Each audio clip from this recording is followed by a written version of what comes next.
এমন আগুন যা দুনিয়ার আগুন থেকে ৭০ গুণ বেশি তীব্র হবে। মানুষ তাতে জ্বলে পুড়ে যন্ত্রণায় ছটফট করবে, কিন্তু মৃত্যু ঘটবে না। সেখানে এমন ভয়ঙ্কর ঠান্ডা থাকবে যে মানুষ বরফের মতো জমে যাবে। সেখানে খাবার হিসেবে দেওয়া হবে কাঁটাযুক্ত বিষাক্ত জাক্কুম ফল, যা খেয়ে মানুষ যন্ত্রণায় ছটফট করবে। গ্লাস দিয়ে তাদেরকে পান করানো হবে ফুটন্ত পানি, দুর্গন্ধযুক্ত রক্ত ও পুজ। হ্যাঁ বন্ধু, এটা সেই ভয়াবহ জাহান্নাম যা প্রতিটি অপরাধীকে ফেস করতে হবে। আসুন এই ভিডিওতে সেই জাহান্নামের শুরু থেকে শেষ পর্যন্ত গল্প শুনে আসি, যার প্রতিটি কথা কোরআন ও হাদিস থেকে নেওয়া। ইসরাফিল আলাইহিসসালাম প্রথমবারের মতো একটা দীর্ঘ গভীর শ্বাস নিলেন, তারপর ঠোঁট ছুঁয়ে দিলেন শিঙায়। অতল গহ্বর থেকে উঠে এলো শিঙার শব্দ, ভয়াবহ হাড় কাঁপানো শব্দ। প্রথমে তাতে কেঁপে উঠল মক্কা আল মুকাররামা, তারপর সেই ঢেউ ছড়িয়ে পড়ল মদিনা আল মুনাওয়ারাতে, আবৃত করল মসজিদে নববীর প্রতিটি ইট, প্রতিটি স্তম্ভ। কাঁপল ইস্তাম্বুল, দুলে উঠল ঐতিহাসিক আয়া সোফিয়া। লন্ডনে থেমে গেল বিগ বেনের সময়। নিউ ইয়র্কের আকাশচম্বী দালানগুলো গর্জে উঠল ভয়ের কম্পনে। টোকিওতে যন্ত্রপাতি ছিন্ন ভিন্ন হয়ে পড়ল। একই মুহূর্তে গোটা পৃথিবীর প্রতিটি প্রান্তে ছড়িয়ে পড়ল সেই বিকট শব্দ। আকাশের তারারা একে একে নিভে যেতে লাগল। সেই দীপ্তিমান সূর্য ডুবে গেল অদৃশ্য অন্ধকারে, আর চাঁদ ভেঙে টুকরো টুকরো হয়ে গেল আকাশের বুকে। মুহূর্তেই সমগ্র মহাবিশ্ব এক বিশাল কবরস্থানে রূপ নিল। নেমে এলো নীরব নিস্তব্ধতা। সবকিছু সম্পূর্ণ অন্ধকার, সবকিছু মৃত্যু কোলে ঢলে পড়েছে। সবকিছু আচ্ছাদিত হয়ে গেল, শুধু আল্লাহ অবশিষ্ট রইলেন। ঘোষণা আসলো, আজ কার জন্য রাজত্ব? কিন্তু কেউ উত্তর দিল না। কতক্ষণ স্থায়ী হলো এই ভয়াবহ নীরবতা? ৪০ বছর, নাকি ৪০ দিন, নাকি ৪০ ঘন্টা? কেউ জানে না, কারণ সময়ও থেমে গেছে, স্থানও বিলীন হয়ে গেছে। শুধু আল্লাহ জানেন এই অপেক্ষার দৈর্ঘ্য কত হবে। মৃতরা মিশে গেছে মাটির সঙ্গে, হাড়গুলো মিশে গেছে ধুলায়, চুলগুলো পচে গেছে, নখেরও অস্তিত্ব নেই। কিন্তু আত্মাগুলো এখনও অপেক্ষায় আছে। বারজাকের জগতে তারা অপেক্ষা করছে, কারোর জন্য কবরের শাস্তি, কারোর জন্য কবরের নেয়ামত। কিন্তু সবাই অপেক্ষায়। তারপর এলো সেই পবিত্র মুহূর্ত। দ্বিতীয় আদেশ প্রতিধ্বনিত হল, শিঙায় আবার ফু দাও ইসরাফিল। ফলে ইসরাফিল নিলেন দ্বিতীয়বার গভীর শ্বাস। কিন্তু এবার তা ভিন্ন, এবার তা জীবনের শ্বাস, এবার তা পুনরুত্থানের শ্বাস। ইসরাফিল দ্বিতীয়বারের মতো শিঙ্গায় ফু দিলেন। শব্দ ছড়িয়ে গেল সর্বত্র। পৃথিবী ফেটে যেতে লাগলো প্রচণ্ড শব্দে। এক এক করে কবরগুলো খুলে গেল। ভেতর থেকে উঠল হাত, তারপর বাহু, তারপর মাথা। হাড়গুলো এক একে জোড়া লাগলো। মাংস জুড়ে গেল হাড়ের সঙ্গে, চুল গজিয়ে উঠল মাথায়, চোখ বসে গেল চোখের কোটরে। প্রতিটি মানুষ দাঁড়িয়ে গেল একে একে, ধুলো মাটিতে ঢাকা, অবাক, নগ্ন, ভীত আর কাঁপছে। তারা জিজ্ঞেস করল, কে আমাদের ঘুম থেকে জাগালো? তারপর তারা মনে করল সেই ভয়াবহ সত্য। তারা বলতে লাগলো, হায় আফসোস আমাদের, নবীগণ সত্য বলেছিলেন। এটাই সেই প্রতিশ্রুতি যা দয়াময় আল্লাহ দিয়েছেন। এই চিৎকার ছড়িয়ে পড়ল চারদিকে, প্রতিধ্বনিত হলো আর্তনাদ। কিন্তু এখন অনেক দেরি হয়ে গেছে।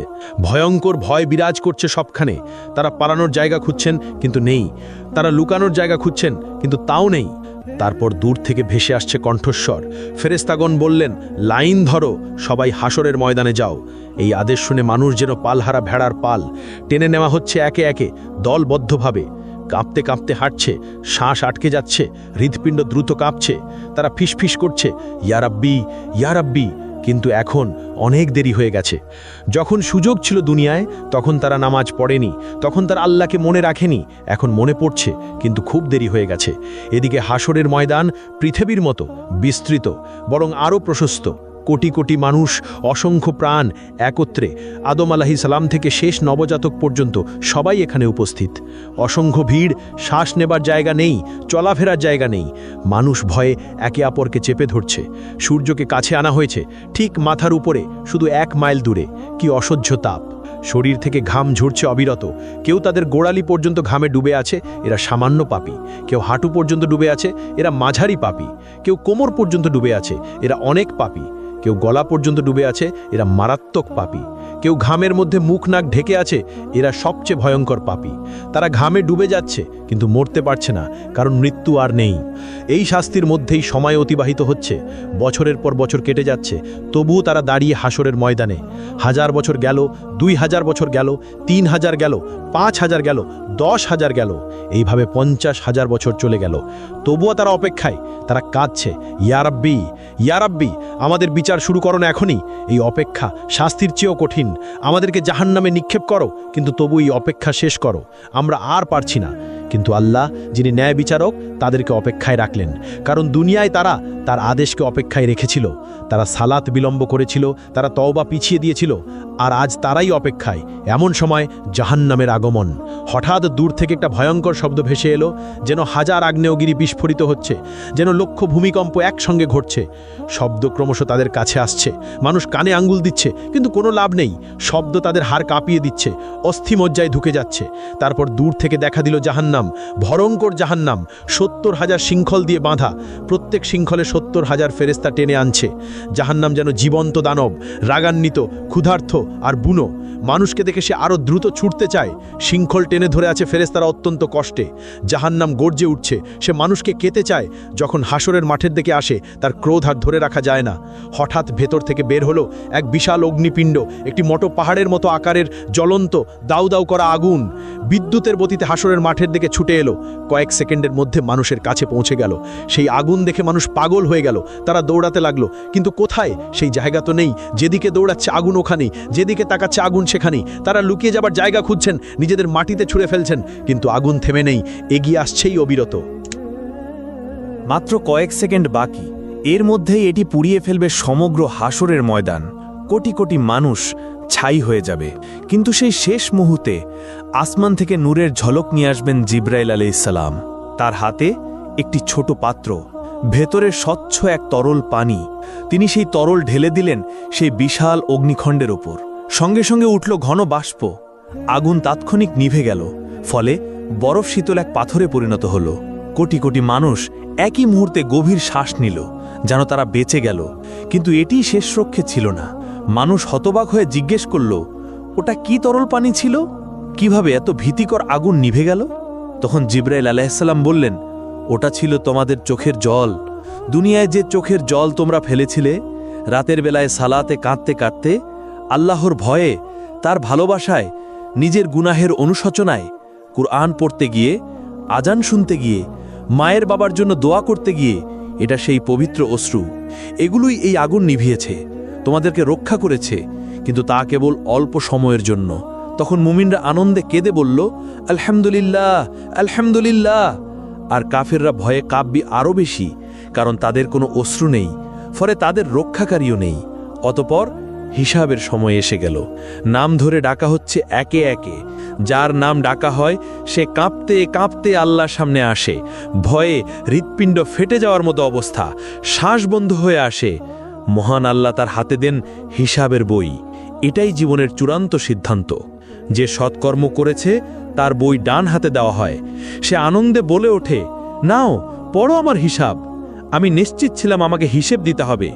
আর যে মন্দ কর্ম করেছে তার বই দেওয়া হয় বাম হাতে, পেছন দিক থেকে। সে উন্মাদ হয়ে চিৎকার করে ওঠে, হায় আফসুস, যদি আমাকে বইটা না দেওয়া হতো, যদি আমি আমার হিসেব না জানতাম। তখন মানুষ ভয়ে হতাশায় মিথ্যা বলল, ইয়া রব, আমি কিছুই করি নাই। ইয়া রব, আমি জানতাম না। ইয়া রব, আমি নির্দোষ। ইয়া রব, এটা আমার ছিল না, আমি খেয়াল করিনি। তখন আল্লাহ বললেন, মিথ্যা বলো না, তোমরা সত্য লুকাতে পারবে না। সবকিছু লেখা আছে, সবকিছু সংরক্ষিত আছে। তখন হঠাৎ মানুষের মুখ সিল করে দেওয়া হলো, কিন্তু মানুষের হাত কথা বলতে শুরু করলো। মুখ নেই, কিন্তু শব্দ আসে। ইয়া রব, এই হাতে সে টাকা চুরি করেছে। ইয়া রব, এই হাতে সে হারামে হাত দিয়েছে। ইয়া রব, এই হাতে সে জুলুম করেছে।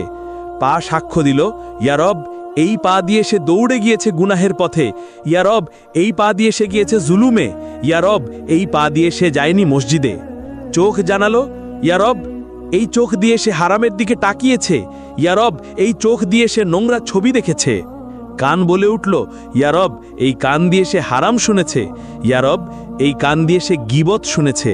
জিভা বলে উঠল, ইয়া রব, এই জিভা দিয়ে সে মিথ্যা বলেছে। ইয়া রব, এই জিভা দিয়ে সে গীবত করেছে। ইয়া রব, এই জিভা দিয়ে সে গালাগাল করেছে। মানুষ হতবাক হয়ে গেল। নিজের অঙ্গ প্রত্যঙ্গই তাকে ধোঁকা দিচ্ছে। তারা আক্ষেপে নিজেদের চামড়াকে বলল, তোমরা কেন আমাদের বিরুদ্ধে সাক্ষ্য দিলে? তারা উত্তর দিল, আল্লাহ, যিনি সব কিছুকে কথা বলান, তিনি আমাদেরও কথা বলালেন। এভাবে সত্য প্রকাশ হয়ে গেল পুরোপুরি। কিছুই আর গোপন থাকল না। সে আর মিথ্যা বলতে পারল না, সে আর অস্বীকার করতে পারল না, কারণ তার নিজের দেহ সাক্ষ্য দিয়েছে। অতপর প্রত্যেক কাজের ন্যায় বিচার হবে, অতি সামান্য ভালো কাজেরও প্রতিদান পাবে, অতি সামান্য মন্দ কাজেরও শাস্তি পাবে। কিছু বান্দাকে আল্লাহ ক্ষমা করলেন তার রহমতে, তার করুণায়, কিন্তু অধিকাংশ যাবে জাহান্নামে। আদম সন্তানের প্রতি ১,৯৯৯ জন যাবে জাহান্নামে। এভাবে হিসাব শেষ হলো। এবার আসলো বিচ্ছেদের সময়। মানুষকে লোহার শৃঙ্খল গলায়, হাতে, পায়ে দিয়ে ভেড়ার পালের মতো টেনে নেওয়া হচ্ছে জাহান্নামের দিকে। তারা কাঁদছে, মিনতি করে, ইয়া রব, আমাদের আরেকবার সুযোগ দাও, আমাদেরকে দুনিয়ায় ফিরিয়ে দাও, আমরা নিজেদের ঠিক করব, আমরা ভালো হয়ে যাব। কিন্তু না, অনেক দেরি হয়ে গেছে, আর এমন সুযোগ নেই। ফেরেশতারা তাদেরকে টেনে নিয়ে যাচ্ছে নিষ্ঠুরভাবে। চলো, এটাই তোমাদের জায়গা। অতপর জাহান্নামের উপর বিস্তৃত হলো একটা সেতু, চুলের মতো সূক্ষ্ম, তরোয়ালের মতো ধারালো। হ্যাঁ, এটাই সিরাত। তাদেরকে তা অতিক্রম করতেই হবে। কিন্তু কিভাবে? এমন সূক্ষ্ম সেতু পার হওয়া কি সম্ভব? মুমিনরা তাদের নূর নিয়ে যাবে, তাদের জন্য এটি হবে সমতল রাস্তার মতো, তারা সহজেই দৌড়ে পার হয়ে যাবে। কিন্তু মুনাফিকরা আটকে যাবে মাঝপথে, তাদের নূর নিভে যাবে, ফলে তারা অন্ধকারে পড়ে থাকবে। আর কাফেরদের কোনো নূর নেই, তারা এক পাও ফেলতে পারে না, তারা হোঁচট খায়, পড়ে যায়। বেশিরভাগ সিরাত পার হতে পারবে না। তারা হোঁচট খেয়ে জাহান্নামে পড়ে যায়, যেন ৭০ বছর ধরে পড়ে যাচ্ছে জাহান্নামের গহ্বরে। প্রতিটি পতন এক একটি চিৎকার, লক্ষ চিৎকার, কোটি কোটি চিৎকার। জাহান্নাম হা করে অপেক্ষা করছে ক্ষুধার্ত দানবের মতো। সে গিলে নিচ্ছে পতিতদের একের পর এক, একজন, দুজন, হাজারো, লাখো, কোটি, গিলে যাচ্ছে অবিরাম, কখনো ভরে না। আল্লাহ তখন জিজ্ঞেস করবেন, তুমি কি ভরে গেছো? জাহান্নাম বলল, আরও আছে কি? আমি এখনো ক্ষুধার্ত, আমি এখনো ভরি নাই। অতপর যখন পতিতরা জাহান্নামে প্রবেশ করে, তারা সম্মুখীন হয় এক ভয়ঙ্কর উত্তাপের। এই পৃথিবীর আগুনের তুলনায় ৭০ গুণ বেশি তাপ। তাদের চামড়া সঙ্গে সঙ্গে পুড়ে যায়, তারপর নতুন চামড়া আসে, আবার তা পুড়ে যায়। এভাবে চলছেই আছে। জাহান্নামের আগুন মানুষ ও পাথর দ্বারা জ্বালানি পেল, ফলে এটি অকল্পনীয় উত্তাপে জ্বলে উঠল। ফলে তাদের শুরু হলো তৃষ্ণা, ভয়ঙ্কর তৃষ্ণা। তারা পানি চাইবে, দেওয়া হবে, কিন্তু কেমন পানি? তাদের দেওয়া হবে ফুটন্ত পানি, যা তাদের অন্ত্র ছিঁড়ে ফেলবে। তাদের দেওয়া হবে পুজ পানি পান করতে, তারা তা গিলতে চাইবে, কিন্তু পারবে না। প্রতিটি দিক থেকে মৃত্যু তাদের কাছে আসবে, কিন্তু তারা মরবে না। তারা খাদ্য চাইবে, দেওয়া হবে, কিন্তু কেমন খাদ্য? তাদের খাদ্য হবে কেবল কাঁটাযুক্ত উদ্ভিদ। এটি এমন এক জাক্কুম বৃক্ষ, যা জাহান্নামের তলদেশ থেকে জন্মায়। এর ফল শয়তানের মাথার মতো। প্রতিটি গ্রাসে আরাম নয়, বরং ব্যথা আসে। তারা না চাইলেও জোর করে তা তাদের খাওয়ানো হবে। জাহান্নামের শাস্তি শুধু উত্তপ্ত আগুন নয়, এখানে আছে জামহারির, যা ততটাই কষ্টদায়ক ঠান্ডা যেমন আগুনের উত্তাপ। অসহনীয় গরম আর ঠান্ডা প্রমাণ করে যে জাহান্নামের যন্ত্রণা সব দিক থেকে ঘিরে রাখবে। এখন সবাই তাদের স্থান খুঁজে নিয়েছে। জান্নাতের মানুষ জান্নাতে, আর জাহান্নামের মানুষ জাহান্নামে। দরজাগুলো চিরতরে বন্ধ হয়ে গেছে, ভাগ্য নির্ধারিত হয়ে গেছে, চিরকালীন সময় শুরু হয়েছে, আর কোনো ফেরত নেই। জাহান্নামের মানুষ সেখানে চিরকাল থাকবে। চিরকাল, ট্রিলিয়ন বছর, কোয়াড্রিলিয়ন বছর, কখনো শেষ হবে না। জাহান্নামের ৭টি দরজা রয়েছে, অর্থাৎ ৭টি আলাদা স্তর, ৭টি আলাদা দরজা, ৭টি শাস্তি। ৭টি দরজা পাহাড়ের মতো বিশাল, একটির নিচে আরেকটি স্তূপ হয়ে আছে গভীরতর দিকে। ওই দরজাগুলোর আড়াল থেকে এক আলো জ্বলে ওঠে, যার হৃদয়ে ভয়ের সঞ্চার করে। এই দরজার প্রহরীর সামনেই থাকবে চোপ বজ্রের মতো, চেহারা কঠোরতায় খোদাই করা। জাহান্নাম সৃষ্টির দিন থেকে সে কখনো হাসেনি, অটল, নির্মম, প্রহরায় অবিচল। প্রতিটি দরজা ভিন্ন পাপীদের জন্য, প্রতিটি স্তরে আলাদা শাস্তি, কেউ হালকা, কেউ ভয়ঙ্কর। লোকেরা জাহান্নামের দারোয়ান মালিককে ডাকবে, হে মালিক, তোমার রবকে ডাকো, আমাদের জীবন শেষ করে দিক। কিন্তু মালিক উত্তর দেবে শুধু নীরবতায়। প্রথম দরজা আকাশ কাঁপানো গর্জনে খুলবে, এর উপর লেখা থাকবে জাহান্নাম। এই স্থান মুসলিমদের জন্য, যারা ঈমান এনেছিল কিন্তু গাফেল ছিল, ঈমানদার যারা সালাত ছেড়েছিল, যারা বলতো পরে পড়ব, যারা মিথ্যাকে অভ্যাস বানিয়েছিল, যারা মানুষকে কষ্ট দিয়েছে, অন্যায় করেছে, মানুষের হক মেরেছে, যারা বলেছে আল্লাহ তো ক্ষমা করে দেবেন, কিন্তু তাওবা করেনি। তারা যখন প্রবেশ করবে তখন তারা কেঁপে উঠবে, আমরা কি ঈমানদার ছিলাম না? আমরা কি শাহাদা বলিনি? হ্যাঁ বলেছিল, কিন্তু এর দায়িত্ব পালন করেনি। এখানকার শাস্তি অস্থায়ী। যতদিন তাদের গুনাহ থাকবে ততদিন শাস্তি চলবে, তারপর তারা জান্নাতে যাবে। কিন্তু ততদিন পর্যন্ত প্রতিটি ছেড়ে দেওয়া সালাত, সমান একটি আগুন, প্রতিটি মিথ্যা একটি শিখা, প্রতিটি গুনাহ একটি যন্ত্রণা। আর দ্বিতীয় দরজা খুলবে এক বুনো চিৎকারে, তার নাম লাজা, অর্থাৎ এমন শিখা যা গ্রাস করে। এই আগুন জীবন্ত, এটি যেন বুদ্ধি রাখে, শিকার খোঁজে। এটি খুঁজে নেয় তাদেরকে যারা ইসলামকে উপহাস করেছে, যারা কোরআনের আয়াত শুনে হেসেছে, যারা আজান শুনে উপেক্ষা করেছে, যারা মুসলমানদের নিয়ে ঠাট্টা করেছে। লাজা তাদেরকে আক্রমণ করবে, সাপের মতো লাফিয়ে পড়ে, সিংহের মতো মাংস ছিঁড়ে ফেলবে, হাড় ভাঙবে, আবার তা জুড়ে দিবে। কারণ এখানে ব্যথা এক অন্তহীন চক্র। আর তৃতীয় দরজা সাকার গভীর নীরবতায় খুলবে। সাকার হলো আগুন যা ধ্বংস করে। এখানে শাস্তি তাদের জন্য যারা ক্ষুধার্তকে দেখে বলেছে আমার সমস্যা নয়, যারা ইয়াতিমকে জেনেও ফিরেছে, যারা গরিবকে উপেক্ষা করেছে, যারা সাহায্য প্রার্থীকে ফেলে গেছে, যারা শুধু আরামে মগ্ন থেকেছে। তাদেরকে জিজ্ঞেস করা হবে, তোমাদেরকে এই সাকারে কি সে এনেছে? তারা উত্তর দেবে, আমরা নামাজ পড়তাম না, আমরা গরিবকে খাবার দিতাম না। এখন তারা ক্ষুধার্ত, কেউ খাবার দেয় না, তৃষ্ণার্থ, কেউ পানি দেয় না। যন্ত্রণা ফিরিয়ে আনে তাদের সেই দুনিয়ার নিষ্ঠুরতা। আর চতুর্থ দরজা হুতামা খুলবে এক ধাতব শব্দে। হুতামা এমন আগুন যার হৃদয় চূর্ণ করে। এখানে সোনা রূপাও আছে, কিন্তু কি ধরনের সোনা রূপা? সেখানে আছে আগুনে গলিত জ্বলন্ত সোনা রূপা। যেসব ধনীরা ধন গণনা করত বারবার, যারা বলতো আর একটু চাই, যারা গরিবকে বিদ্রুপ করেছে, সম্পদকে উপাসনা করেছে, তাদের শাস্তি এখানেই হবে। তাদের সোনা হবে গলায় শৃঙ্খল, রূপা হবে ইলোহার চাবুক। হুতামা শুধু শরীর পোড়ায় না, এটি হৃদয়কে আক্রমণ করে, লোভী হৃদয়কে, স্বার্থপর হৃদয়কে বারবার গলিয়ে আবার তৈরি করে, আবার গলিয়ে দেয় এক অন্তহীন যন্ত্রণা। আর পঞ্চম দরজা জাহিম খুলবে এক ক্রুদ্ধ গর্জনে। জাহিম হচ্ছে দাও দাও শিখার ভাটি। এখানে শাস্তি তাদের যারা অহংকারী, যারা দুর্বলদের উপর অত্যাচার করেছে, এমন শাসক যারা প্রজাদের জুলুম করেছে, এমন মালিক যারা শ্রমিকদের কষ্ট দিয়েছে, এমন স্বামী যারা স্ত্রীকে মেরেছে, এমন পিতা যারা সন্তানদের কষ্ট দিয়েছে, যারা মনে করেছে তাদের সিংহাসন আল্লাহর আরশের চেয়ে বড়। আর ষষ্ঠ দরজা সাইর খুলবে যুদ্ধের আর্তনাদে। সাইর হলো রাগান্বিত আগুন, যারা নবীদের সাথে শত্রুতা করেছে, যারা রক্তপাতের স্থপতি, যারা শান্তি নষ্ট করেছে। এক কথায় প্ররোচনাকারী, যুদ্ধবাজ, হত্যাকারীরা এখানেই থাকবে। এখানে প্রতিটি হাড় চিৎকার করবে, প্রতিটি শ্বাস কাঁচ গিলার মতো ব্যথা দিবে। তাদের অত্যাচারিতদের চিৎকার তাদের চারপাশে প্রতিধ্বনিত হবে। আর সপ্তম দরজা হাবিয়া খুলবে এক গভীর ক্রন্দনে।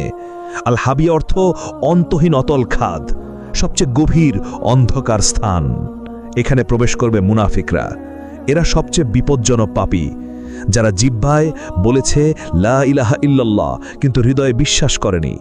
যারা হৃদয়ে বিশ্বাসঘাতকতা করে, যারা ঈমানের মুখোশ পরে কিন্তু জীবনে ফাঁকা, যারা দ্বিমুখী আচরণ করে, যারা মুসলমানদের বিরুদ্ধে ষড়যন্ত্র করে, যারা প্রতারণা করে, যারা আনন্দ করে, ভাবে তারা পৃথিবী শাসন করছে, সেই মুনাফিকরা এখানেই থাকবে। এই হাবিয়াতে রয়েছে বিশেষ শাস্তি। সেখানে মুখোশ চিরতরে ছিঁড়ে ফেলা হবে, মিথ্যা উন্মোচিত হবে, সত্যিকারের মুখ প্রকাশিত হবে। এমনকি আগুনও কেঁপে উঠবে, কারণ মুনাফিকি হলো সবচেয়ে বিষাক্ত মিথ্যা, সবচেয়ে প্রাণঘাতী রোগ, সবচেয়ে বড় বিশ্বাসঘাতকতা। যারা এই হাবিয়াতে নিক্ষিপ্ত হবে তারা পড়তে থাকবে চিরকাল, কখনোই তলানিতে পৌঁছাতে পারবে না, কারণ মুনাফিকির কোনো শেষ নেই। প্রিয় বন্ধু, আপনি এই পর্যন্ত ভিডিওটি দেখেছেন, এই ভীতিকর দৃশ্যগুলো দেখেছেন, এই ভয়াবহ শাস্তিগুলো শুনেছেন।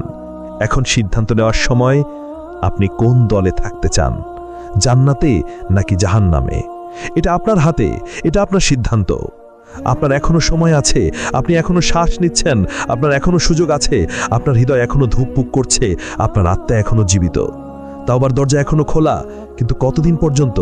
আজ রাত পর্যন্ত, নাকি আগামীকাল পর্যন্ত, নাকি পরের সপ্তাহ পর্যন্ত? কেউ জানে না, শুধু আল্লাহ জানেন। সিংহে যে কোনো মুহূর্তে ফু দেওয়া যেতে পারে, যে কোনো শ্বাসে, যে কোনো সেকেন্ডে। ইসরাফিল অপেক্ষা করছে আল্লাহর আদেশের জন্য। আর আপনি এখনো গাফেল, এখনো খেলায় মেতে আছেন, এখনো বলছেন পরে করব, পরে সালাত পড়ব, পরে তাওবা করব, পরে নিজেকে ঠিক করব। কিন্তু সেই পরে যদি আর কখনো না আসে, যদি আজ রাতই হয় আপনার শেষ রাত, আপনি কি প্রস্তুত? সত্যি কি প্রস্তুত? এই ভিডিওটি শেয়ার করুন, আপনার প্রিয়জনদের সাথে শেয়ার করুন, কারণ জাহান্নাম বাস্তব। এখানে বলা প্রতিটি কথাই সত্য, সবই পবিত্র কুরআনে লেখা আছে।